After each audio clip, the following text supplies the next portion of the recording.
Cut చేసినారే అవి చేసుకురావా నేను అదే చెప్తాను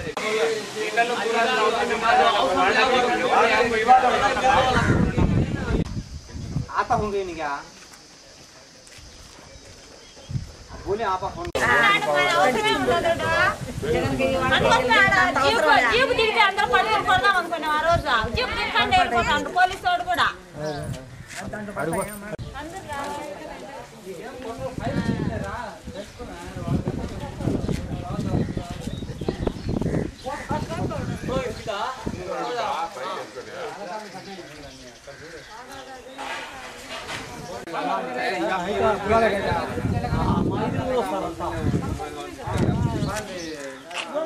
ఆడిపోతే బాగుంటుంది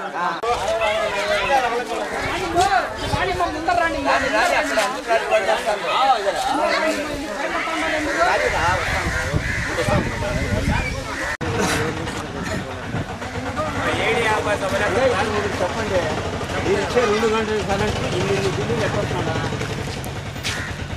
ఇప్పుడు చెప్పలేకపోయినారు పోయి కానీ పద్దెనిమిది అందరూ కాడికి వస్తే బాగుంటుంది అందులో ఇంకో మాట మీరు చెప్పండి ఏమేమి జరిగేదంతా గవర్నమెంట్ మన భారతదేశం మీటర్లు ఉండగా గొలందేడు నర్మదా ఊరికే మాకు దౌర్జన్యం చేసి మా ఇండ్లలోకి వచ్చి బీరువాళ్ళు అన్నీ తారాడు నెల బాగా ఖచ్చితంగా డబ్బులు 500 కడతారు సార్. దొంగ మీటర్లు ఏం లేవు సార్. ఎవరికి దొంగ మీటర్లు ఉంటే పట్టుకోండి. ఇండ్లలోకి వచ్చి ఆడవాళ్ళు ఉంటే బీరువాళ్ళు సందున అంత లెక్కలా తారాడుతాను సార్. వచ్చి మొగోళ్ళు లేకన్నా కానీ ఇండ్లలోకి వచ్చి ఏం పని మేము దొంగ కరెంటు తీసుకుంటే వాడు మాట్లాడాలా ఏమైనా కానీ అట్లా ఎందుకు మాట్లాడాలా?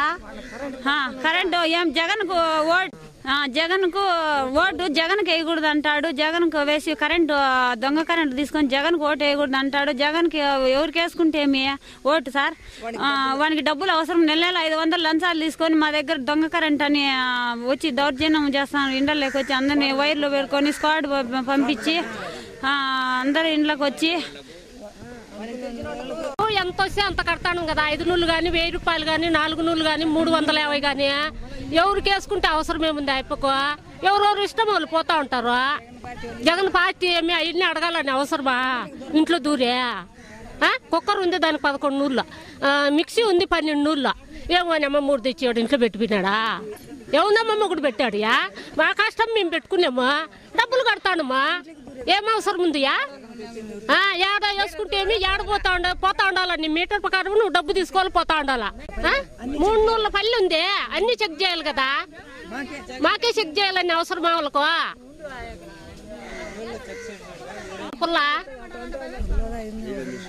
ఊరికి స్క్వాడ్ వచ్చింది మన సోమవారము. ఇప్పుడు వచ్చినప్పుడు ఇక్కడ గ్రామం అంతా చెక్ చేసినారు. కొన్ని వైఎస్ఆర్ వాళ్ళ పార్టీ జగన్ ఉండే వాళ్ళ ఇండ్లు అన్నీ సోదా చేసినారు. అక్కడ ఆడవాళ్ళు ఉంటే వాళ్ళకి ఏడిపించి పోలీస్ కార్స్ పిలుచుకొని వచ్చినారు.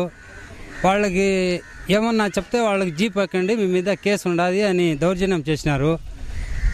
తర్వాత సార్ రైతులకి కరెంటు లేదు ఏమి ఎందువలన అంటే సాలించుకోండి, మీ రైతు